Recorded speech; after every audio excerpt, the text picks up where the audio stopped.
ગુરુ ભગવંત પત્રાંક છે 37.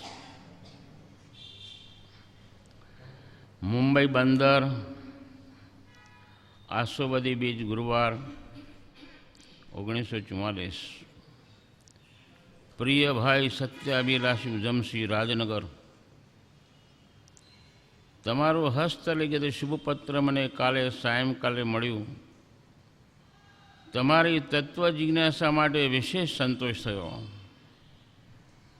જગતને રૂડું દેખાડવા અનંતવાર પ્રયત્ન કર્યું, તેથી રૂડું થયું નથી. કેમ કે પરિભ્રમણ અને પરિભ્રમણના હેતુઓ હજુ પ્રત્યક્ષ રહ્યા છે. એક ભવ જો આત્માનું રૂડું થાય તેમ વ્યતીત કરવામાં જશે તો અનંત ભવનું સાટું વળી રહેશે, એમ હું લઘુત્વ ભાવે સમજ્યો છું. અને તેમ કરવામાં જ મારી પ્રવૃત્તિ છે. આ મહાબંધનથી રહિત થવામાં જે સાધન પદાર્થ શ્રેષ્ઠ લાગે તે ગ્રહવા એ જ માન્યતા છે. તો પછી તે માટે જગતની અનુકૂળતા પ્રતિકૂળતા શું જોવી? તે ગમે તેમ બોલે, પણ આત્મા જો બંધન રહિત થતો હોય, સમાધિમય દશા પામતો હોય તો તેમ કરી લેવું. એટલે કીર્તિ અપકીર્તિ સર્વકાળને માટે રહિત થઈ શકાશે. અત્યારે એ વગેરે એમના પક્ષના લોકોના જે વિચારો મારા માટે પ્રવર્તે છે તે મને ધ્યાનમાં સ્મૃત છે, પણ વિસ્મૃત કરવા એ જ શ્રેષ્ઠકર છે. તમે નિર્ભય રહેજો. મારે માટે કોઈ કંઈ કહે તે સાંભળી મૌન રહેજો. તેઓને માટે કંઈ શોક હર્ષ કરશો નહીં. જે પુરુષ પર તમારો પ્રશસ્ત રાગ છે તેના ઈષ્ટદેવ પરમાત્મા જીન મહાયોગીન્દ્ર પાર્શ્વનાથાદિકનું સ્મરણ રાખજો. અને જેમ બને તેમ નિર્મોહી થઈ મુક્ત દશાને સજો. જીવિતવ્ય કે જીવન પૂર્ણતા સંબંધી કંઈ સંકલ્પ વિકલ્પ કરશો નહીં. ઉપયોગ શુદ્ધ કરવા આ જગતના સંકલ્પ વિકલ્પને ભૂલી દેજો. પાર્શ્વનાથાદિક યોગેશ્વરની દશાની સ્મૃતિ કરજો અને તે જ અભિલાષા રાખ્યા રહેજો. એ જ તમને પુનઃ પુનઃ આશીર્વાદપૂર્વક મારી શિક્ષા છે.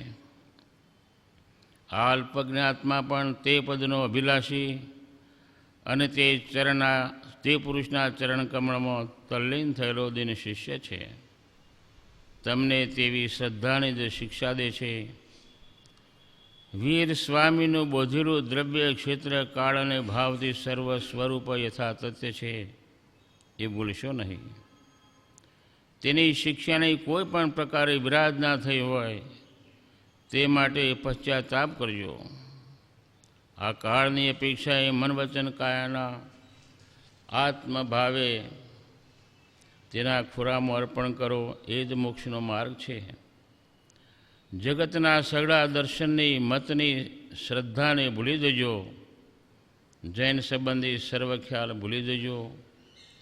માત્ર તે સત્પુરુષના અદ્ભુત યોગ સ્ફુરિત ચરિત્રમાં જ ઉપયોગને પ્રેરશો. આ તમારા માનેલા મુરબી માટે કોઈ પણ પ્રકારે હર્ષો કરશો નહીં. તેની ઈચ્છા માત્ર સંકલ્પ વિકલ્પ તે રહિત થવાની છે. તેને આ વિચિત્ર જગતને કંઈ લાગતું વળગતું કે લેવા દેવા નથી. એટલે તેમાંથી તેને માટે ગમે તે વિચારો બંધાય કે બોલાય તે ભણી હવે જવા ઈચ્છા નથી. જગતમાંથી જે પરમાણુ પૂર્વકાળે ભેળા કર્યા છે તે હળવે હળવે તેને આપી દઉં. ઋણમુક્ત થવું એ જ તેની સદા સર્વોપયોગી વાલી શ્રેષ્ઠ અને પરમ જિજ્ઞાસા છે. બાકી તેને કંઈ આવડતું નથી. તે બીજો કંઈ ઈચ્છતો નથી. પૂર્વ કર્મના આધારે તેનું સગળું વિચરવું છે એમ સમજી પરમ સંતોષ રાખજો. આ વાત ગુપ્ત રાખજો. કેમ આપણે માનીએ છીએ અથવા કેમ વર્તીએ છીએ તે જગતને દેખાડવાની જરૂર નથી. પણ આત્માને આટલું જ પૂછવાની જરૂર છે કે જો મુક્તિને ઈચ્છે છે તો સંકલ્પ વિકલ્પ રાગદ્વેષને મૂક, અને તે મૂકવામાં તને કંઈ બાધા હોય તો તે કહે તે તેની મેળે માની જશે અને તે તેની મેળે મૂકી દેશે. જ્યાં ત્યાંથી રાગદ્વેષ રહિત થવું એ જ મારો ધર્મ છે, અને તે તેમને અત્યારે બોધી દઉં છું. પરસ્પર મળીશું ત્યારે હવે તમને કંઈ પણ આત્મત્વ સાધના બતાવાશે તો બતાવીશ. બાકી ધર્મ મેં ઉપર કહ્યો તે જ છે, અને તે જ ઉપયોગ રાખજો. ઉપયોગ એ જ સાધના છે. વિષય સાધના તે માત્ર સત્પુરુષના ચરણકમળ છે, તે પણ કહી દઉં છું. આત્મભાવમાં સઘળું રાખજો. ધર્મ ધ્યાનમાં ઉપયોગ રાખજો. જગતના કોઈ પણ પદાર્થ, સગા કુટુંબી મિત્રનો કંઈ હર્ષ શોક કરવો યોગ્ય નથી. પરમ શાંતિ પદની છે એ જ આપનો સર્વસંમત ધર્મ છે, અને એ જ ઈચ્છામાં તે મળી જશે. માટે નિશ્ચિત રહો, હું કોઈ ગચ્છમાં નથી પણ આત્મામાં છું એ ભૂલશો નહીં. દેહ જેનો ધર્મ ઉપયોગ માટે છે તે દેહ રાખવા જે પ્રયત્ન કરે છે તે પણ ધર્મને માટે જ છે. જુઠાભાઈ ઉપર પત્ર છે. પત્રમાં હૃદય પલટો છે. હૃદય પલટો શા માટે કહીએ છીએ? કે 18, 19, 20 વર્ષમાં 20મા વર્ષ સુધી ધર્મ પ્રભાવના કરવાનો જુસ્સો હતો, ઉમંગ હતો. અમુક શિષ્યો કર્યા છે, 700 મહાનીતિ તૈયાર કરી છે. ભગવાન મહાવીરે મારો ધર્મ કેટલાક અંશે પ્રવર્તાવ્યો હતો. જગતને કેવા રૂપમાં મૂકી દઈએ છીએ આવી પ્રકારની પોતાની ઈચ્છાઓ પ્રગટ કરેલી છે ચતુર્ભુજ બેચરના પત્ર ઉપર. આટલો બધો ઉમંગ હતો, અને એનું કારણ એ હતું કે પોતાને તો સહજ જ્ઞાન સ્વરૂપ સમજાયેલું હતું, અનુભવાયેલું હતું. નિશ્ચય રૂપમાં અંતર વેદાતું પણ હતું. પણ જગતના જીવો બધા વાડાઓ કરીને જે બેસી ગયેલા છે, મતાંતરોમાં, એના આગ્રહમાં, સંપ્રદાયો ચલાવવામાં અને એના અભિમાનમાં પોતાના જેવા આત્માઓ આવી પ્રકારનું પ્રવૃત્તિ કરતા હોવાથી ઘણું દિલમાં લાગી આવતું હતું કે આ જીવને જો સહજ સ્વરૂપનો ખ્યાલ આપવામાં આવે તો આ જીવો આ ગતમતના અભિમાનમાં પડેલા છે એમાંથી મુક્ત થાય અને પોતાના અંતર તરફ વળે. એ હેતુસર ધર્મ પ્રભાવના કરવાની મનોભાવના ઘણી તીવ્ર હતી. પણ પછી અમને ઘણા અનુભવો થઈ ગયા કે જગતના લોકોને ધર્મ પ્રભાવના કરવા તો જઈએ, પણ આ કાને સાંભળીને બીજા કાને કાઢી નાખે. અંતરમાં બોધનું પરિમાણ કરવું એ તો પોતાની પર્સનલ મેટર છે. આપણે ઉપદેશ આપીએ અને જગતના જીવો તરત અંતરમાં ઉતારી દે અને બધા આત્મજ્ઞાની બની દે એવું તો જગતમાં કદી બનવાનું નથી. લાખોમાં કેટલી વ્યક્તિઓ અંતરમાં પરિણમન કરી શકે? એટલે આમાં ને આમાં આપણે વર્ષો બગાડી નાખીએ તો પછી આપણને જે સહજ સ્વરૂપની પ્રાપ્તિ થયેલી છે કે જેના આધારે પરમ શાંતિ વેદવાની તક મળેલી છે, એ તકમાં વિલંબ થાય. ધર્મ પ્રભાવના કરવામાં કંઈ પોતાનું આત્માપણું વિસારે પડી જાય અને ફરી પાછા મિથ્યાત્વ બની જઈએ એવો તો કોઈ સવાલ રહેતો જ નથી. પણ એકાગ્રતા કેળવીને જે પરમ શાંતિનો અનુભવ કરવાનો છે એ કાર્ય વિલંબ થઈ જાય, અને વિલંબમાં પડે એટલે દિવસે દિવસે જે યોગ્યતા વધવી જોઈએ એકાગ્રતાની એના બદલે ઘટતી જાય. એટલે પછી પોતાની મનોદશાને જોઈ લીધી, સાથે સાથે પોતે અંતરંગમાં પોતાનું ઓબ્ઝર્વેશન અવલોકન પડ્યું કે અંતરંગ નિરીક્ષણ કરવા જઈએ છીએ તો પોતાના ચૈતન્યપણાનો નિર્ણય, અનુભવ, ઓળખાણ, પરિચય યથાર્થ છે, પણ હજુ મોહની પ્રકૃતિઓ સત્તામાં છે. અને એ જ્યાં સુધી સત્તામાંથી ઉખડી નહીં જાય ત્યાં સુધી સહજ સ્વભાવે ન્યાયિક સ્વભાવનું નિશ્ચલપણે જે ધારા અંતરમાં વહેવી જોઈએ એ રહે નહીં. પુરુષાર્થ છૂટી જાય એટલે જુદી પ્રકારનું પરિણમન થાય. એમ પોતાના અંતરંગની અંદર અવલોકન કરતો પોતાનો દોષ અંદર દીઠો જુસ્સો જે છે, આત્મજ્ઞાતાપણાનો, સાક્ષીપણાનો, અંતરંગમાં જે મનન ચિંતન ચાલે છે એના લીધે દર્શનમોની પ્રકૃતિઓ દબાઈ જાય છે, ફળ આપતી બંધ થઈ જાય છે, દેહભાવ પણ દબાઈ જાય. જુસ્સો એવી વસ્તુ છે, સતનો જ્યારે જીવને ઓળખાણ પડે અને આત્મનિર્ણય થાય ત્યારે સત સ્વરૂપ નવીનતા અનુભવી જીવનમાં ભવથી જેને દેહ સિવાય કાંઈ જોયું જ નહોતું એની જગ્યાએ દેહને દેખવાવાળું સાક્ષીપણું પોતાના અંતરંગમાં ઉત્પન્ન થયું હોય એટલે નવીન જીવન જે છે, અપૂર્વ જીવન, ચૈતન્ય જીવન તરફ જ્યારે જીવનું નજર બેસે ત્યારે અંતરંગમાં આશ્ચર્ય લાગે કે આ નવું જીવન કેટલું સુખદાયક છે અને દેહદેશીવાળું જીવન કેટલું મન દુઃખવાળું છે, ઉતાપવાળું છે, ટેન્શનવાળું છે. બંનેનો ભેદ જ્યારે અંતરંગમાં પરખાય એટલે જીવને લાગે કે સાચું તો પોતાના જ્ઞાતાપણાના એકાગ્રતા કેળવવામાં જે સુખ અને શાંતિ અંતરમાં ઉત્પન્ન થતી હોય છે એવી સુખ અને શાંતિ બીજા કોઈ ગમે એટલા વ્રત જપ તપ કરીએ પણ એનાથી ઉત્પન્ન નથી થતી હોતી. એટલે પોતે પોતાના અંતરંગમાં આવી રીતે અવલોકન કરીને નિર્ણય ફેવરી નાખ્યો. ધર્મ પ્રભાવના કરવાનો જે જુસ્સો હતો એ જુસ્સો અંતરમાં ઉતરવાના જુસ્સાને દબાવી દે છે. જુસ્સો બીજી વ્યક્તિનો ઉપકાર કરવામાં જે જુસ્સો હોય છે એ અંતરમાં ઉતરવાના જે જુસ્સો હોય છે એને દબાવી દે છે. દરેકનો અનુભવ છે. એટલે એ જુસ્સાને સમાવી દીધો. ધર્મ પ્રભાવના કરવી કે અલખલેમાં સમાવવું, વિવેક કરવા માંડ્યા. બંનેમાં ફાયદાકારક શું છે?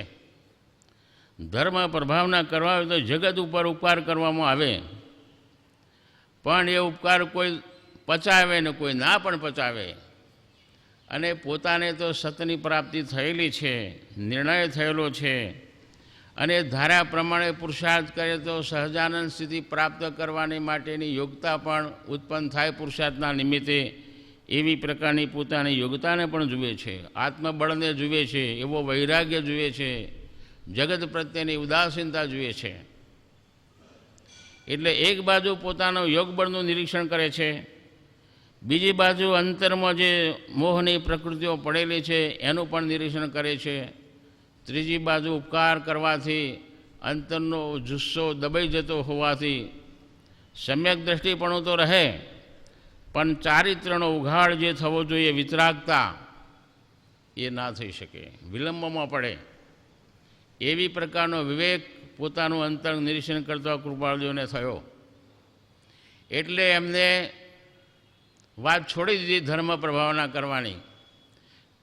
અને કોઈ વ્યક્તિ જીવો કદાચ એને ભલું કરવું છે, પોતાના અંતરને ઓળખવું છે તો સત્સંગમાં આવશે તો એ વખતે જોઈ જશે.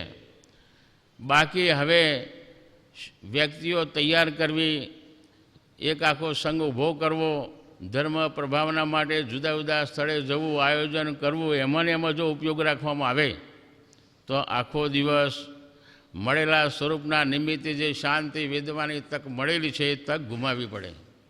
અને મનુષ્ય દેહનું આયુ જે છે એ તો દિવસ દિવસે ઘટવાનું છે, કંઈ રાહ નથી જોવાનું કે આ જીવ ધર્મ પ્રભાવનાનો ઉપકાર કરે છે તો 5-50 વર્ષ 100-200 લંબાવી દઈએ, એવું તો આયુષ્યમાં છે નહીં.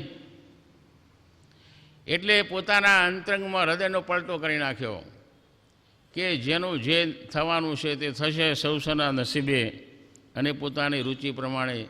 બાકી આપણને જે વર્તમાનમાં ભૂતકાળના ભવમાં જે તક નથી મળી આવા સત્ય સ્વરૂપને ઓળખવાની, પોતાની જ્ઞાયકતાને સાક્ષીપણાને ઓળખવાની જે તક ભૂતકાળમાં નથી મળી એ તક વર્તમાન કાળમાં સહેજે સુલભ થઈ ગઈ છે. વધારે પોતાના અંતરમાં એટલા માટે લાગે છે કે વર્તમાનમાં પોતાને જે આત્મદર્શન થયું છે એ સહેજે થઈ ગયું છે. યોગ્યતા તો હતી, જાતિ સ્મરણનું નિમિત્તે આગળના ભાવમાં જે અભ્યાસ કરેલો હતો, જ્ઞાનીઓની સાથે સત્સંગ કરેલો હતો, એમની દશા, એમનો વૈરાગ્ય, એમનો આત્મનિશ્ચય અને અખંડપણે આત્મધૂનમાં રહેતા પુરુષો ધીરે ધીરે સહજાનંદી બનતા વિતરાગી થયા હોય એવા પુરુષોનું એમનું નિરીક્ષણ થાય છે. એટલે અંતરમાં એમ લાગે છે કે ભૂતકાળમાં જે આપણે સમય પસાર કર્યો છે સત્સંગમાં, એવો સમય પસાર જો વર્તમાનમાં આપણે સફળદાયક નહીં કરીએ તો પાછા ફરીને મળેલું સત ગુમાવવું પડે. એટલે એમને નિશ્ચય ધર્મ પ્રભાવના કરવાનો છોડી દીધો અને જૂઠાભાઈને કહે છે કે અંતરમાં તપાસ કરવા જઈએ છીએ તો હજુ કલ્યાણ જોઈએ એવું થયું નથી. રૂડું દેખાડવાનો પ્રયત્ન તો જોકે અનેક વાર કર્યો છે, પણ પોતાનું રૂડું કરવાનું બાકી રહી જાય છે. એટલે પોતાના અંતર નિરીક્ષણમાં શું થાય છે કે જ્ઞાતાપણાનો નિર્ણય છે, ઓળખાણ છે, અનુભવ છે, બધું જ છે, પણ પ્રકૃતિઓની સત્તા હોય ત્યાં સુધી સમ્યક દર્શનની યાત્રા પૂરી નથી થતી. કોઈ પણ જીવ હોય જ્યારે પણ પોતાના અંતરનો અભ્યાસ કરતો હોય, જ્ઞાની પુરુષના બોધના આધારે અંતરંગ સંશોધન કરતો હોય, તે સમયે એની દેહ દ્રષ્ટિ ઉપશમેલી હોય છે, દબાઈ ગયેલી હોય છે અને પોતાના ચૈતન્ય સ્વરૂપને ઓળખી લેતો હોય છે. એટલે મિથ્યાત્વ દબાયેલું રહે છે, જેને શાસ્ત્રીય ભાષામાં ઉપશમ કહેવાય છે. ઉપશમમાં રહેલું દબાઈ ગયેલી દેહ દ્રષ્ટિ પુરુષાર્થના નિમિત્તે જો પુરુષાર્થ મંદ પડે તો ફરી પાછું ઉદયમાં આવતું હોય છે. એટલે પોતે અંતર પોતાનો દોષ જુએ છે કે સત્તાઓ દબાયેલી છે, પુરુષાર્થ મંદ પડે એટલે તરત એનો ઉદય થતો હોય છે. એટલે નિરીક્ષણ કર્યું કે જ્યાં સુધી સત્તામાં રહેલી જે મોહની પ્રકૃતિઓ ઉખડી ન જાય ત્યાં સુધી સ્વાભાવિક ચૈતન્યપણાનો નિરંતર એક ધારો સાક્ષાત્કાર ના રહી શકે. એવી પ્રકારની પોતાના અંતરંગમાં ભૂતકાળના જ્ઞાની પુરુષોની અંતરંગ શૈલી તપાસીને અંતરંગમાં નિર્ણય કરે છે. પ્રથમ પ્રકારનો જે પુરુષાર્થ એમને કહેલો છે કે જે મિથ્યાત્વ, અવિરતિ, પ્રમાદ કષાયની યોગ, આ ક્રમ છે. પ્રથમ મિથ્યાત્વનો અંત લાવવો, મિથ્યાત્વનો અંત લાવ્યા પછી અર્થાત પોતાના સ્વરૂપનો પરિચય કર્યા પછી, ઓળખાણ થયા પછી જે નિર્ણય થાય છે અને ઓળખાયેલી વસ્તુનું જેમ ધ્યાન રહે એમ સ્વરૂપ પરિચિત થવાથી પોતાના અંતરંગમાં નિરંતર ધ્યાન અવસ્થા ઉત્પન્ન થાય. અને ધ્યાન વગર શાંતિ વેદાય નહીં. શાંતિના વેદન વગર બાહ્ય પદાર્થોમાં જે સુખ બુદ્ધિ પડેલી છે, બાહ્ય પદાર્થોને વાપરવાથી જે અનુકૂળતા મનાયેલી છે, એ આસક્તિમાંથી છૂટાય નહીં.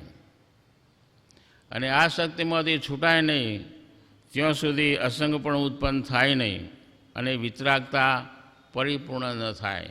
એવી પ્રકારનું અંતરંગનું એમનું પોતાનું ઓબ્ઝર્વેશન છે. એટલે એમને નિર્ણય કર્યો કે જગતના જીવો પણ આ ક્રમની બહાર છે. વ્રત, યમ, નિયમ, જપ, તપ વગેરે ચારિત્ર્યની આરાધના પહેલાં કરે છે. એ તો ઉત્તમ વાત છે કે પાપમાંથી દૂર રહેવાય છે. કોઈ જ્ઞાની પુરુષે પાપમાંથી દૂર રહેવાના માટે વ્રત જપ તપ કરતો હોય તો કંઈ ના નથી પાડી, પણ વ્રત જપ તપ લેવામાં ટાઈમ કેટલો, 1 મિનિટ લાગે બાધા લેતો, પછી આખો દિવસ શું કરવાનું?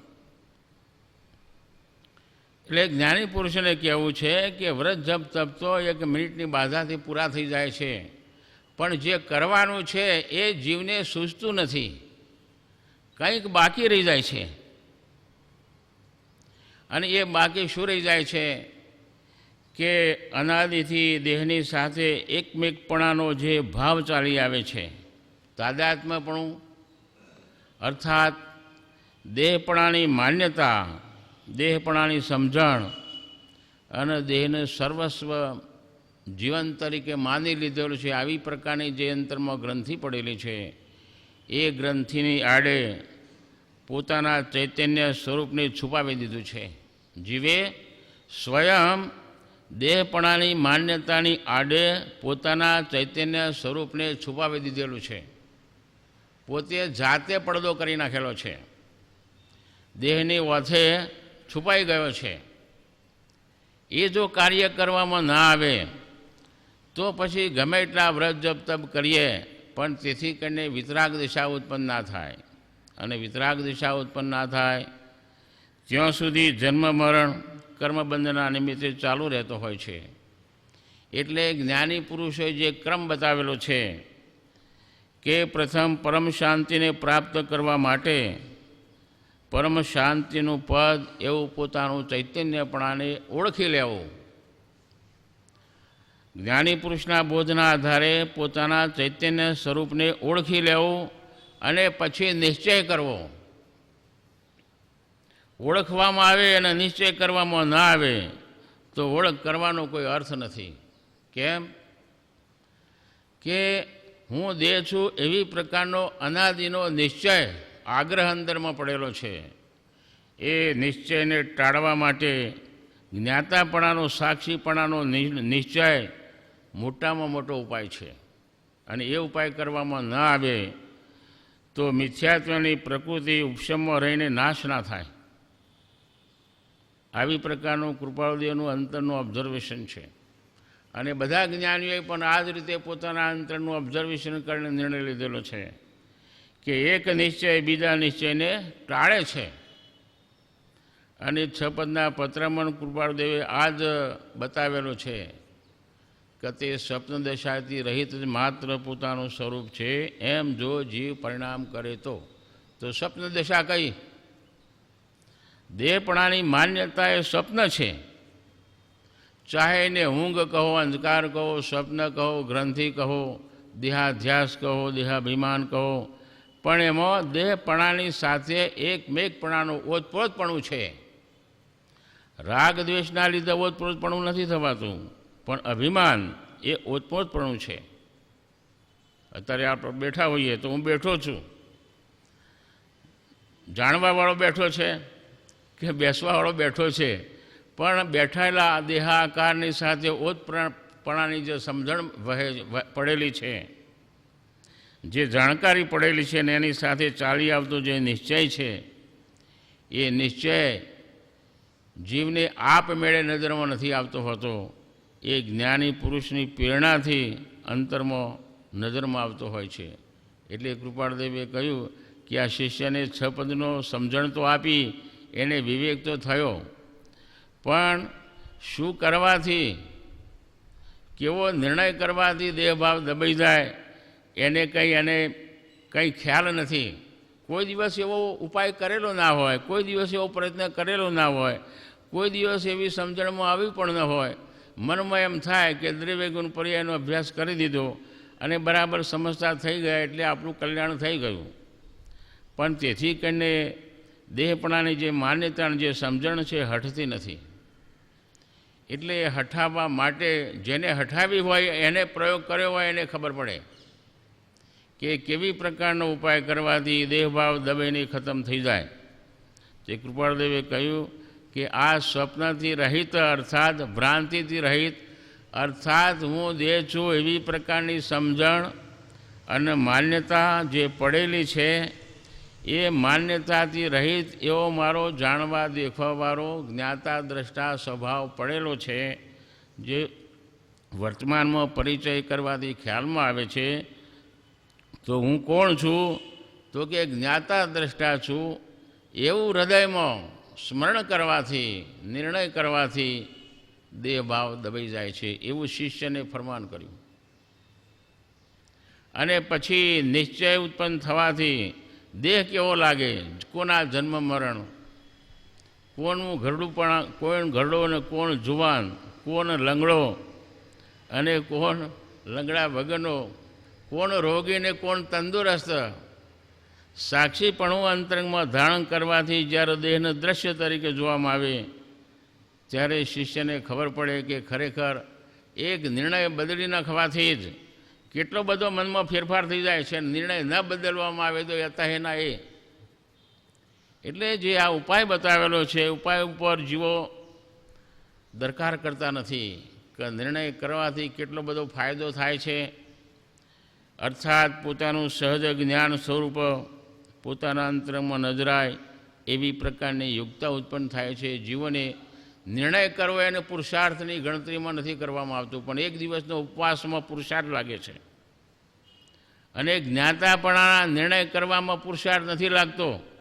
શરીરની ક્રિયા થાય એને પુરુષાર્થ કહેવામાં આવે. મનની ક્રિયા થાય એમાં પુરુષાર્થ છે એનો. પણ મનની ક્રિયા એ તો આત્માની ક્રિયા છે, કંઈ થોડી દેહની ક્રિયા છે. તો આત્મા પોતાના મન વડે પુરુષાર્થ કરે છે. આમ જોવા જઈએ તો દેહ અને ચૈતન્ય બંને જુદા જ છે. માને યા ના માને, સમજે યા ના સમજે, ઓળખે યા ના ઓળખે, કેમ કે આયુષ પૂરું થાય દેહ પડ્યો રહે છે ને આત્મા ચાલ્યો જાય છે, એ સાબિતી છે કે બંને જુદા છે. અનાદિથી બંને જુદા સાથે છે, સંયોગી છે. આમ જોવા જઈએ તો દેહની કોઈ પણ ક્રિયામાં આત્માની મદદ નથી હોતી અને આત્માની કોઈ પણ ક્રિયામાં દેહની મદદ નથી હોતી. નિમિત્તના આ તો બધા સંયોગો છે. પણ ખામી શું છે? નિર્ણય નથી. આમ તો જુદું છે પણ લક્ષ્યમાં નથી. દોષ આટલો જ છે. જ્ઞાની પુરુષો કઈ પ્રકારનો દોષ કઢાવે છે કે કૃપાળદેવે પોતે પણ અવલોકન કરેલું છે કે બધા જીવો દેહ અને આત્મા સાથે છે, જુદા છે. દરેક ચેતનની ક્રિયા અલગ થયા કરે છે. એમાં દેહનો કોઈ સહકાર નથી. દેહની લોહની પરિભ્રમણ ક્રિયા હોય, પચાવવાની ક્રિયા હોય, ઝાડા પાતળા થવાની ક્રિયા હોય, એમાં દેહનો કોઈ મદદ નથી. અજ્ઞાન દશા હોય કે જ્ઞાન દશા હોય. તો પછી આ જીવો છતાં કેમ આવો જુદાગરો સમજાવવા છતાં, દ્રવ્ય ગુણ પર્યાયનો અભ્યાસ કરવા છતાં પણ એમાંથી નીકળી નથી શકતા? અગર તો જુદાગરો આમ દેખાય પણ આમ સમજાય પણ ખરો બુદ્ધિથી, છતાં અંતરંગમાં વેદનમાં કેમ નહીં આવતો હોય? કેમ ચેતનતા નહીં વેદાતી હોય? જડતા પ્રત્યેનો જુદાગરો કેમ લક્ષ્યમાં નહીં આવતો હોય? એટલે જ્ઞાની પુરુષે સંશોધન કર્યું છે કે એનો દોષ જે છે લીનતાનો, હું દેહ છું એવી પ્રકારનું જે અભિમાન છે, એ અભિમાન ટાળવા માટેનો જે ઉપાય જે છે, હું જ્ઞાતા દ્રષ્ટા છું, એ ઉપાય જીવ કરતો નથી. એટલે ગમે એટલો બોધથી સમજણ આવેલી હોય, દ્રવ્યયોગના અભ્યાસથી જીવના ગુણો કહેવાય છે ને જદના ગુણો કહેવાય છે ને બંનેનો તફાવત બુદ્ધિ અપેક્ષા એ સમજતો હોય, પણ બુદ્ધિના સ્તરથી અંતમાં ઉતરવા માટે જે નિર્ણય થવો જોઈએ એ નિર્ણયના અભાવે જીવ એવો ને એવો રહેતો હોય છે. એ અપેક્ષાએ અપવાદ રૂપે 14 પૂર્વના અભ્યાસીઓને અંશે ઉણા કહ્યા છે. બધા નહીં, કોઈ. તો ઉણા કહેવાનું કારણ એટલું છે કે એને અભ્યાસ 6 દ્રવ્યનો કમ્પ્લીટ કરી દીધો, પણ પછી પોતે પોતાના મનનો અભ્યાસ ના કર્યો, પોતાની સમજણનો અભ્યાસ ન કર્યો કે મારી સમજણ દેહલક્ષી છે કે ચૈતન્યપણાલક્ષી છે, મારી શ્રદ્ધાનું વલણ કઈ પ્રકારનું છે, દેહ પ્રત્યેનું છે કે આત્માપણાનું છે, પોતાની મનોદશાને પારખી ના શક્યો. અને એટલે સત્પુરુષની ગરજ પડે છે. આમ તો આપણે બધા અભ્યાસી હોય છીએ તે ઘરે બેઠા દ્રવ્ય ગુણ પણ અભ્યાસ કરી શકીએ છીએ, પણ આપણી જે મનોદશા જે છે ગેરસમજણવાળી, એનું નિરીક્ષણ કરતાં આવડતું નથી. અને કદાચ આવે તો પણ અભિમાન એમ થાય કે ના નહીં આટલો બધો અભ્યાસ છે ને વળી ગેરસમજણ છે આની, બધું સમજાય છે ને, આ જડ છે ને આ ચેતન છે, એમાં શું થઈ ગયું? એમ કરીને સમજણનું અભિમાન, જે તાદાત્મ્યનું જે જીવ છોડી શકતો નથી હોતું. એટલે ગરજ પડે છે કે જેને તાદાત્મ્યપણું તોડીને બેઠેલા છે અને અંતરંગ પોતાની ચેતનતાને વેદે છે, એ જીવ બીજા જીવને ઉપાય બતાવે છે કે આમ કરવાથી આમ થાય. અર્થાત આપણે જ્ઞાતા દ્રષ્ટા છીએ એવો અનાદિનો આપણો જે સહજ સ્વભાવ જે છે, અત્યારે હાલ બધા જીવો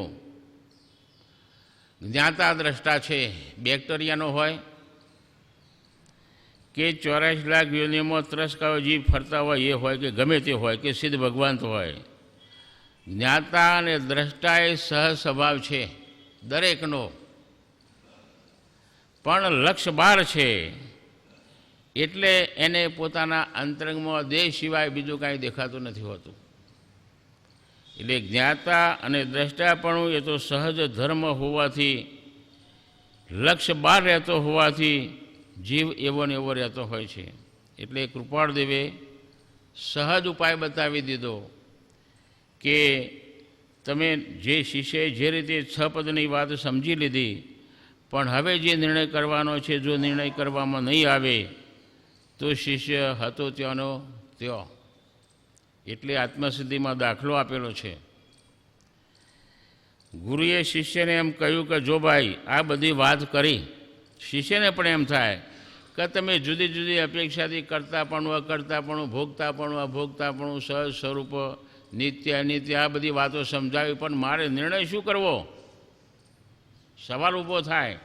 કંઈ એટલો બધો ક્ષોભસંબળ ના હોય કે જેથી કરીને પોતે નિર્ણય લઈ શકે કે મારે સત્ય શું સમજવું, અવિનાશીપણું સમજવું કે નાશવંતપણું સમજવું. એક બાજુ પર્યાય દ્રષ્ટિએ વિચાર કરવા જાય, એક બાજુ ઉપાદાન દ્રષ્ટિએ વિચાર કરવા જાય, તો બંનેમાં સાચું શું માનવું?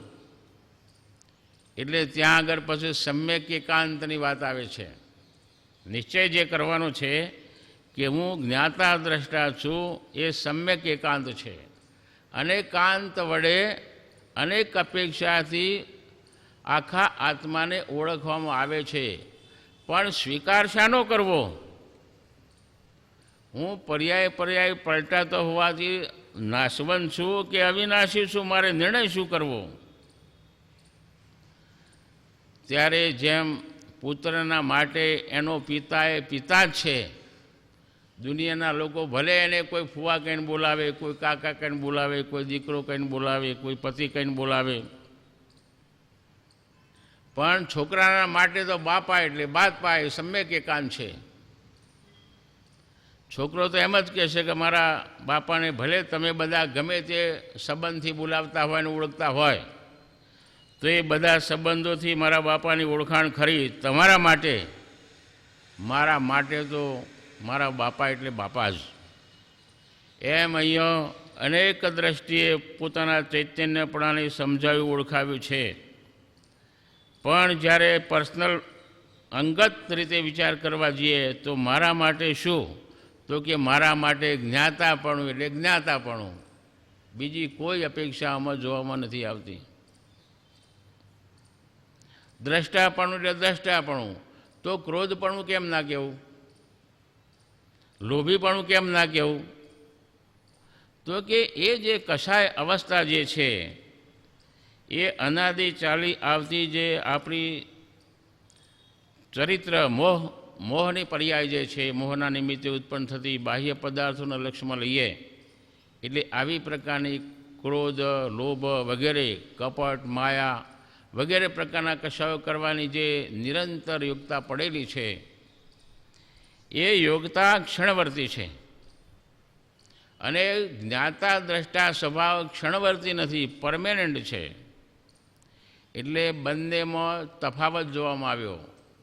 એટલે જ્ઞાતાપણું એ સહજ છે, કોઈનું દાન કરેલું નથી, કોઈનું ઉછીનો લીધેલો નથી, સ્વાભાવિક છે, વણી ગયેલો છે. જો જાણપણું છે તો આત્માપણું એ કોઈ દિવસ એકબીજાના વગર રહિત ન થઈ શકે, એવું અંતરરહિત સ્થિતિ છે. જ્યારે ક્રોધ તો હું ક્રોધી છું એવો નિર્ણય લેવા જોઈએ, પહેલાં તો ક્રોધ જતો રહ્યો હોય તો પછી નિર્ણય લીધો તો જૂઠો પડે. એટલે હું કાકો છું, બાપો છું એવો આપણે નિર્ણય લઈને બેઠા હોય તો એ નિર્ણય જૂઠો પણ પડે.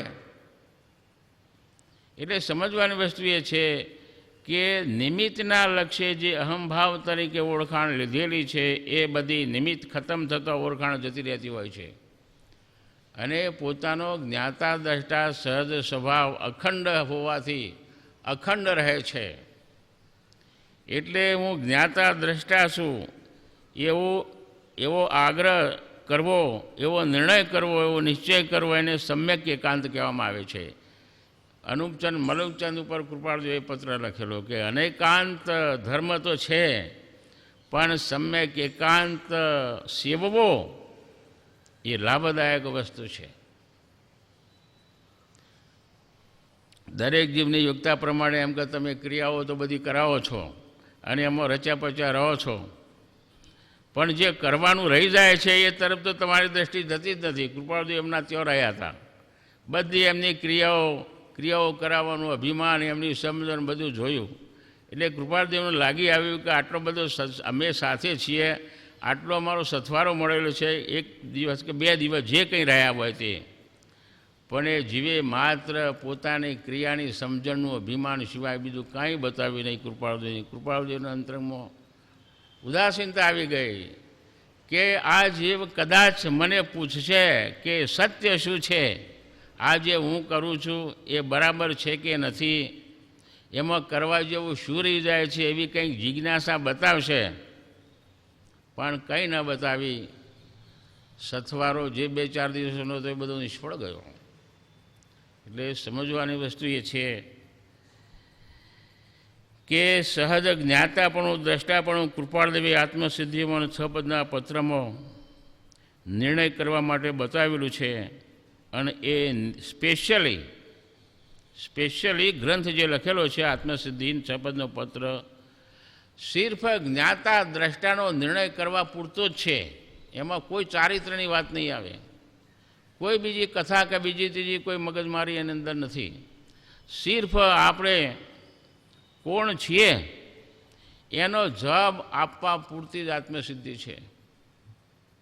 અને જવાબના બદલામાં જીવ ગ્રહણ કરે કે આત્મસિદ્ધિના શિષ્યે જેમ ગ્રહણ કર્યું કે ભાષ્યું નિજ સ્વરૂપ તે શુદ્ધ ચેતના રૂપ. જ્યારે એમને કહ્યું કે ભાઈ જો સત્ય હકીકત આ છે, શુદ્ધ બુદ્ધ ચૈતન્ય જ્ઞાન સ્વયં જ્યોતિ સુખધામ, આ જુદા જુદા શબ્દો છે જ્ઞાતા દ્રષ્ટા માટે જુદા જુદા શબ્દો વાપરેલા છે, વસ્તુ એકની એક જ છે. અને એને તપાસ કરી કે ગુરુદેવ વાત સત્ય છે, ખરેખર જાણવા દેખવાની પ્રવૃત્તિ તો 24 કલાક રહે છે અને સહજ રહે છે, મહેનત નથી કરવી પડતી, કોઈ અટકાવી શકતું નથી, હું પણ અટકાવી શકતો નથી. આવી જે જાણવાની જે ધારા છે એ ધારાનું નિરીક્ષણ હું કરવા જાઉં છું તો હું ભાષ્યુની જે સ્વરૂપ તે શુદ્ધ ચેતના રૂપ અજર અમર અવિનાશીને દેહાતીત સ્વરૂપ આ એણે પોતાના અંતરંગનું અવલોકન કરીને નિશ્ચય જાહેર કરી દીધો. એટલે ગુરુદેવ ખુશ થઈ ગયા, પોતાનો બોધ આપેલો એને ઉગી નીકળ્યો, સફળ થયો. એટલે અને એ રીતે પછી જે નિર્ણય કરેલો છે એને તાજો રાખવો પડે, એનું મેન્ટેનન્સ કરવું પડે. જો મેન્ટેનન્સ કરવામાં ન આવે તો અનાદિનો દેહલક્ષી જે નિર્ણય જે છે એ બહુ બળવાન છે, ઘણા વર્ષોનો અભ્યાસ છે ભવનો, એ આ અલ્પકાલીન થોડા સમયના નિર્ણયનું ગજુ શું એની આગળ ટકવાનું. જ્ઞાની પુરુષો સમ્યક દ્રષ્ટિ આત્માઓ આ જોઈએ છે કે આ તાજો નિર્ણયની તાકાત કેટલી. આ તો આપણે સમ્યક દર્શનની જે લાયકાત જોઈએ, સહજ અંતરંગની ચેતનતાની નિરંતર નજરાય એવી પ્રકારની જે યોગ્યતા હોવી જોઈએ એવી યોગ્યતા હાલ નથી. અને દેહાધ્યાસ કરવાની યોગ્યતા પડેલી છે, એની ઉપરવટ જઈને નિર્ણય કરેલો છે. કંઈ દેહાધ્યાસનો નાશ કરીને નિર્ણય નથી કરેલો, દબાવી દીધી છે. અને એનું મેન્ટેનન્સ કરવામાં ના આવે તો શું દશા થાય મિથ્યાત્વનો ઉદય થાય, બીજું શું થાય? અને ઘણી વાતો આવે છે કે ભાઈ સંકિત વમી ગયો. વમી ગયો કેવી રીતે? પોતાની મેન્ટેનન્સ ના કર્યું એટલે વમી ગયો, છોડી દીધું એટલે હતા ત્યાંના થયો. છતાં પણ એ જીવ પાછો બળિયો થઈ જાય, ન થાય એમ નહીં, ન થાય, પણ બળિયો થઈને ફરી પાછો નિશ્ચય કરે અને પછી ભાન થાય, દોષ દેખાય કે મેન્ટેનન્સ નથી કરતા એટલે આપણે રહી જઈએ છીએ. બધા જ્ઞાની પુરુષના અંતરંગમાં આ વસ્તુ હોય છે કે મળેલું સ્વરૂપનું જતન કરવું. અરે ક્યાં સુધી જતન કરવું? સહજ થઈ જાય ત્યાં સુધી. જેમ દેહાભિમાન સહજ છે, એક વ્રત લઈએ તો પણ અભિમાન થાય. આત્મસિદ્ધિ વાંચી જઈએ, સમજ્યા હોય તો સમજણનું અભિમાન થાય, વાંચન કરેલું હોય તો વાંચવાનું અભિમાન થઈ જાય, માળા કરીએ ત્યારે માળાનું અભિમાન થઈ જાય. સહજ છે, ના કરવું હોય તો પણ થઈ જાય. એવી સહજ દ્રષ્ટિ જ્ઞાતાપણાની નજરાતું રહે નિરંતર, ત્યારે હાશકારો થાય. વગર મહેનતે નજરાયા કરે, જેમ વગર મહેનતે દેહાભિમાન થાય છે એમ. એવી સ્થિતિ સહજ દશા કહેવાય, સમ્યક દર્શનની. એવી સહજ દશા ઉત્પન્ન થાય નિરંતર નજરા એવી, તો એને સમ્યક દર્શન થયું એમ કહેવાય. ત્યાં સુધી ના કહેવાય. ત્યાં સુધી સમ્યક દર્શનનો જાત્રાળુ કહેવાય. કોઈ ગામ જવા નીકળ્યા હોય એટલે રસ્તામાં ચાલતો થયો ઘરેથી એટલે જાત્રાળુ કહેવાય, અને જાત્રાના સ્થળે પહોંચી જાય એટલે જાત્રાળુ ના કહેવાય, કામ પૂરું થઈ ગયું. એમ જ્ઞાની પુરુષના બોધના આધારે જ્ઞાતા દ્રષ્ટાપણાની ઓળખાણ થયા પછી જીવ જ્યારે નિશ્ચય કરે છે એટલે એની જાત્રા શરૂ થઈ જાય. નિર્ણય ન કર્યો હોય ત્યાં સુધી જાત્રા થઈ ના કહેવાય. પોતાની ચૈતન્ય ભૂમિ એ જાત્રાનું સ્થળ છે.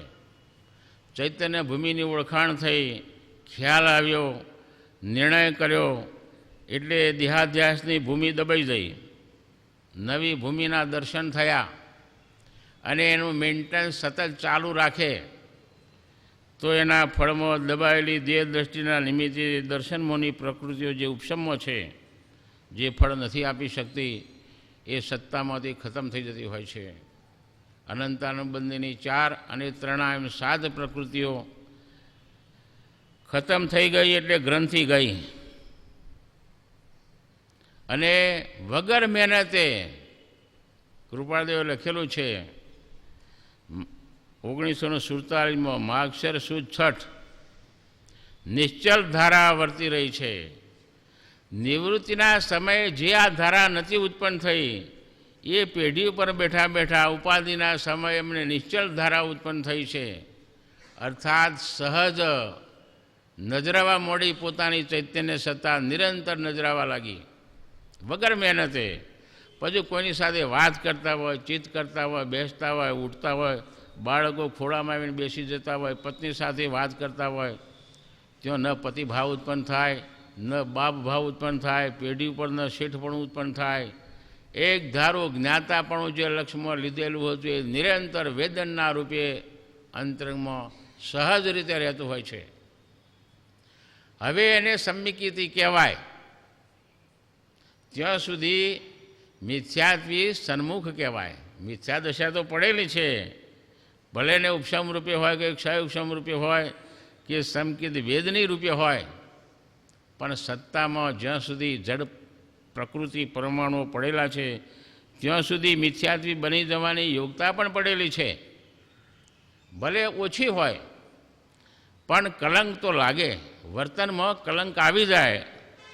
ધંધો રોજગાર કરતો, ઉઠતો બેસતો, બીજાની સાથે વાત કરતો, સહેજે પણ દેહલક્ષી અભિમાન સ્ફુરાયમાન થઈ જાય. હવે ના થાય. એટલે કૃપાળદેવે કહ્યું છે કે અમને શુદ્ધ સમ્યક દર્શન થયું છે. શુદ્ધ સમ્યક દર્શનમાં શું મળ્યું? તો કે નિશ્ચલ એક સરખી ધારા અંતરનું વેદાય છે. જેમ દેહ આપણને નિરંતર દેખાય જ કરે છે, 24 કલાક પોઝ માઇન્ડમાંથી નીકળતો જ નથી, એમ પોતાનું જ્ઞાયકપણું વેદન રૂપે, અંતરંગ સત્તા વેદન રૂપે વેદાતીત રહેતી હોય છે. એ સ્વરૂપાચરણ એટલી અંશે વિતરાગતા ઉત્પન્ન થયેલી હોય છે. હવે વિતરાગ દશા શરૂ થઈ ગઈ, હવે કાબૂમાં ના રહે. વિતરાગ દશા, ક્ષાયક સમ્યક દર્શન, મોહની પ્રકૃતિ અને દર્શન મોહની પ્રકૃતિઓ, 7 પ્રકૃતિઓ ખતમ થઈ ગઈ એટલે વિતરાગતા કાબૂમાં ના રહે. એટલે કૃપાળદેવે કહેલું છે કે મારું મન નિરંકુશ થઈ ગયું છે, કાબૂમાં નથી.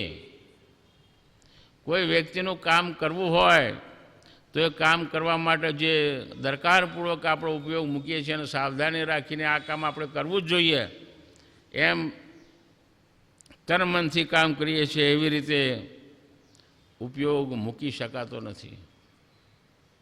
નિરંકુશ મન થઈ ગયું છે. આપણે તો વસ્તુ એ સમજવાની છે કે સમ્યક દર્શનની પ્રાપ્તિ, શુદ્ધ સમ્યક દર્શનની પ્રાપ્તિ 24મા વર્ષમાં કહી તો શું આગળના જન્મથી શું અજ્ઞાની હતા? તો કહે છે અજ્ઞાન યોગપણું તો નહોતું જ, પણ પ્રકૃતિઓ જે પડેલી હતી એ સત્તામાં હતી અને જ્ઞાતાપણું પણ મનમાં હતું. પણ પ્રકૃતિઓ બધી દબાયેલી હતી, વિપાક શક્તિ અર્થાત ફળ આપતી નથી અને પોતાની યોગ્યતા દિન પ્રતિદિન સતના આગ્રહવાળી બનતી જતી હતી, જેનું પરિણામ એનો ક્ષય થઈ ગયો, શુદ્ધ સમ્યક દર્શન થયું. એટલે પ્રથમ કર્તવ્ય શું છે? કૃપાળદેવે કહ્યું કે પ્રથમ જ્ઞાની પુરુષે આ ક્રમ ગોઠવેલો છે. કયો ક્રમ ગોઠવેલો છે?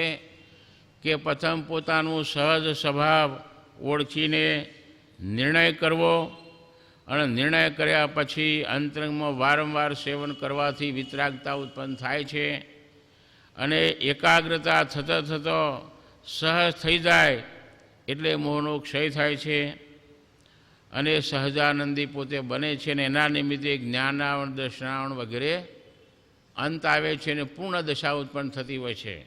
આ ક્રમ છે વિતરાગ થવાનો. આ ક્રમ છોડી દે અને બીજી રીતે પુરુષાર્થ કરે તો એને શું કહેવાય? સ્વચ્છંદી કહેવાય.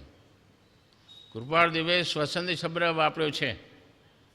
લોકો ગમે તે અર્થ કરતા હોય, આપણે એની સાથે નિસ્બત નથી, પણ કૃપાળદેવે આજ્ઞાનો જે પોતાના અંતરંગમાં પચાવી જે છે, તો પ્રથમ આજ્ઞા જ્ઞાની પુરુષોને શું છે કે પ્રથમ કોણ છે એને અંતરંગમાં યથાર્થ સંશોધન કરીને પરિચય કરીને પોતે જ્ઞાતા દ્રષ્ટા છે એવો નિર્ણય કરે અને પછી મનમાં એમ લાગે કે જ્ઞાતા દ્રષ્ટા પણ મારું સહજ પરિપૂર્ણ છે, તો આ જગતને મારે શું લાગે વળગે.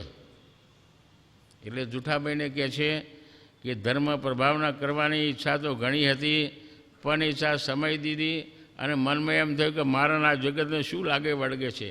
દરેક તત્વ પોતપોતાની રીતે પરિપૂર્ણ હોય છે અને પોતાની સત્તા કરી છોડતા નથી. તો મારું ચૈતન્ય તત્વ એટલે હું સ્વયં ચૈતન્ય તત્વ છું, હું મારો સ્વભાવ છોડી શકતો નથી, સ્વભાવથી મારો નિભાવ થાય છે. તો પછી આ જગતના પદાર્થો અને જગત સાથે અને અન્ય જીવો સાથે મારે શું લાગે વળગે. આટલો બધો અંતરંગમાં નિસ્વાર્થપણું જતું રહ્યું. પહેલાં તો લાગતું વળગતું હતું, ઉપદેશ આપવો છે, બીજા જીવોને ગચમચમાંથી બહાર કાઢીને સત તરફ વાળવાની જે લાગણી હતી, એટલો સંબંધ હતો, એ સંબંધ નીકળી ગયો એટલે કહે છે મારે ને જગતને કંઈ લાગતું વળગતું નથી. મારી જિજ્ઞાસા કેટલી છે કે ભગવાન પાર્શ્વનાથ ઉપસર્ગના સમયે પણ પોતાનું ધ્યાન છોડી નહોતું, એવી જબરજસ્ત આનંદ શાંતિ ભોગવતા હતા કે સંકટના સમયે દેહ છૂટી જાય એવા સંજોગો ઊભા થયા તો પણ જેને પોતાની શાંતિ છોડી નથી. એવી દશા મારે જોઈએ છે. લોકો ભલે ને આપણી નિંદા કરતા હોય, નિંદા કરવાનું કારણ શું હતું કે મૂર્તિ પૂજા વિરોધક પક્ષ એક હતો અને એક પક્ષ મૂર્તિની પૂજા કરવાવાળો હતો. એટલે પહેલાં એમને મૂર્તિનું ખંડન કર્યું, અનેક પ્રકારના એવા ચર્ચાઓ કરી અને પછી પોતે જ્યારે ઉપશમનમાં આવ્યા, અર્થાત ધર્મ પ્રભાવકારની ઈચ્છાને મંદ કરી નાખી અને અંતરમાં ઉતરવાની જ્યારે તીવ્રતા થઈ, ત્યારે ખ્યાલ આવ્યો કે વિતરાગ ભગવંતની મૂર્તિના દર્શન કરવાથી આપણને વિતરાગતાની પ્રેરણા મળે છે. એ સહજાનંદ દશાનો આપણને ખ્યાલ આવે છે. તો પછી એ મૂર્તિના દર્શન આપણા માટે ઉપયોગી છે. અંતરમાં ઉતરવાનું કર્યું અને ઉતર્યા ત્યારે ખબર પડી કે આનાથી કેટલો ફાયદો થાય છે. એટલે એમને મૂર્તિ પૂજાનું, મૂર્તિથી શું શું ફાયદાઓ થાય છે એની ચર્ચા કરવા માંડ્યા. એટલે પેલે જે વિરોધ પાર્ટી હતી કે આ તો ફરી ગયા, પક્ષ પલટો કરી નાખ્યો, અમારા પક્ષના હતા અને આ તો પક્ષ પલટો કરી નાખ્યો. એટલે પછી એ પક્ષના લોકો બધા નિંદા કરવા માંડ્યા. એ નિંદા જુઠાભાઈએ સાંભળી અને પછી નિંદા જ્યારે વ્યક્તિ કરે ને ત્યારે એનું માપ મર્યાદા ના હોય. અનેક પ્રકારની નિંદા કરે, કંઈ આપણે એને યાદ કરવાની જરૂર નથી. પણ જુઠાભાઈએ એમને પત્રમાં લખીને કહ્યું કે આવી બધી તમારી નિંદા થાય છે. એટલે એમને કહ્યું કે જો ભાઈ, આપણે હવે રસ્તો બદલી નાખ્યો છે. ભગવાન પાર્શ્વનાથ જે રસ્તે ગયા એ રસ્તે હું ચાલ્યો છું. એટલે નિંદા ભલે કરતા હોય પણ આપણે સાંભળી નથી જ, અર્થાત એને વિસારે પાડવામાં જ આપણું ભલું છે. નહીંતર નિંદા સાંભળ્યા કરીશું અને સ્મરણમાં રાખીશું તો આપણી દશા ગુસ્સાવાળી થઈ જાય, ઘૃણાવાળી થઈ જાય, આપણને એ લોકોનું ટીકા કરવાનું મન થઈ જાય. એટલે આપણી દશા બગડી જાય, વિષમ દશા થઈ જાય અને બંધ અવસ્થા, કર્મ બંધ થાય.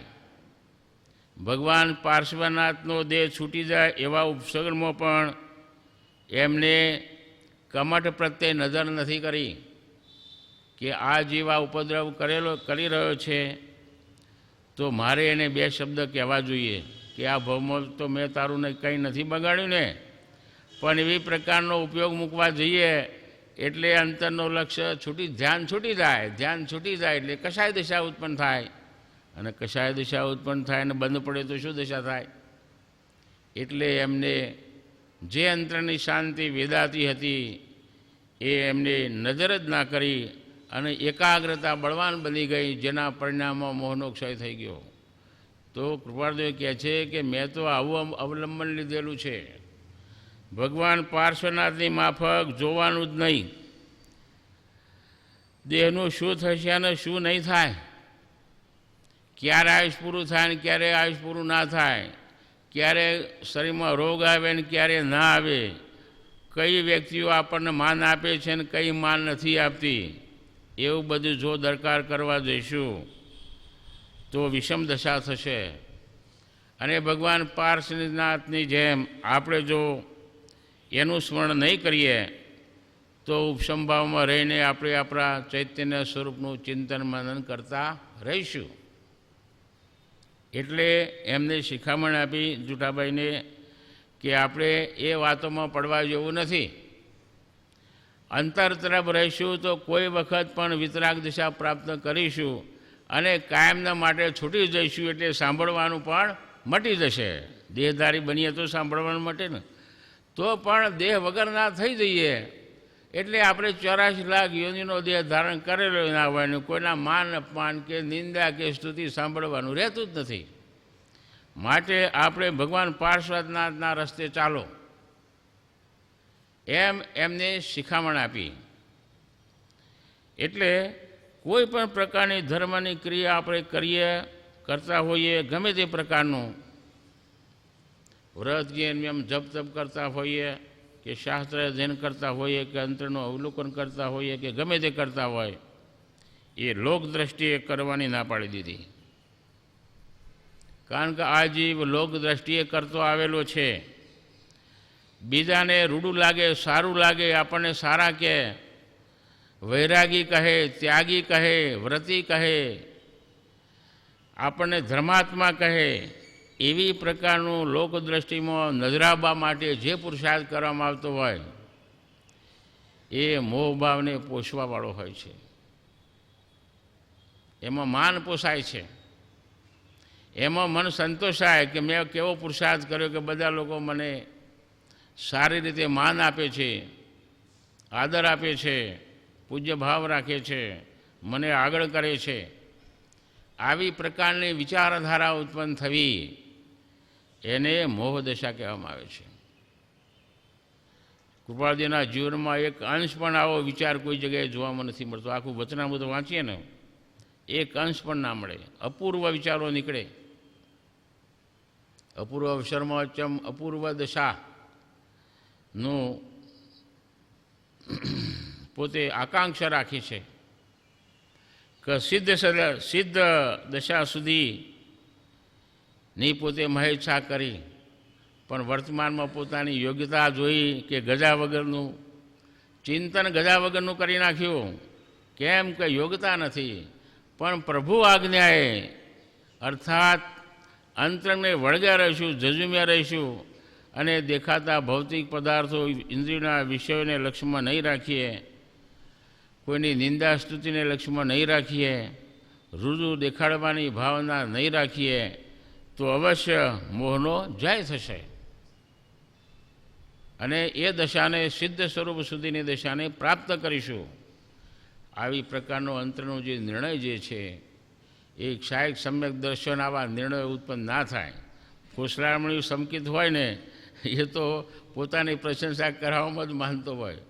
ફોસલામણિયું છે અને યથાવત જે છે એ યથાવત છે. એટલે કૃપાળદેવે જૂઠાબાઈને જે વાત કરી છે કે આપણે એમાં પડવા જેવું નથી. લોકો એમની દૃષ્ટિએ જે કરતા હોય તે કર્યા કરે, એને લક્ષ્યમાં લઈશું તો આપણી દૃષ્ટિ ગુમ થઈ જશે. એટલે કહ્યું કે ભગવાન પાર્શ્વનાથે જે દશા સેવેલી છે એ દશાનો હું ચાહક છું, એનો રાગી છું, એનો ભક્ત છું અને એ દશા પામવાનો હું કામી છું. એટલે પાર્શ્વનાથ ભગવાન જેમ ધીરે ધીરે બધા જ પરમાણુઓ આત્માથી છૂટી જઈને પરમાણુ વગરનો દેહ થઈ જાય, પરમાણુ વગરનું જે આત્મ સ્વરૂપ થઈ જાય, એવી પ્રકારની હું પણ ભાવનાવાળો છું કે સહજ વિતરાગ દશા પ્રાપ્ત થયા પછી આયુષ પૂરું થાય ત્યાં સુધીમાં અને આયુષના અંતે અઘાતી કર્મનો પણ અંત આવતો હોય છે. એટલે કેવળ ચૈતન્ય દેદાર માત્ર સિદ્ધ સ્વરૂપ. એટલે બધા પરમાણુઓ ધીરે ધીરે હળવી આપી દઈને હું મુક્ત થવા માગું છું. અર્થાત સહજ વિતરાગ દશા ઉત્પન્ન થાય એટલે ઘાતી કર્મના પરમાણુઓ આત્માથી છૂટા પડી ગયા, એટલું દેવું ચૂકવાઈ ગયું. બાકીનું જે દેવું છે એ આયુષ્ય પૂરું થતાની સાથે ખતમ થઈ જાય છે. એટલે હળવે હળવે ઋણમુક્ત થવું છે, એકદમ નહીં, હળવે હળવે થવાય. સ્વરૂપનો નિર્ણય કર્યો ત્યારથી પરમાણુઓની લેતી દેતી શરૂ થઈ જાય.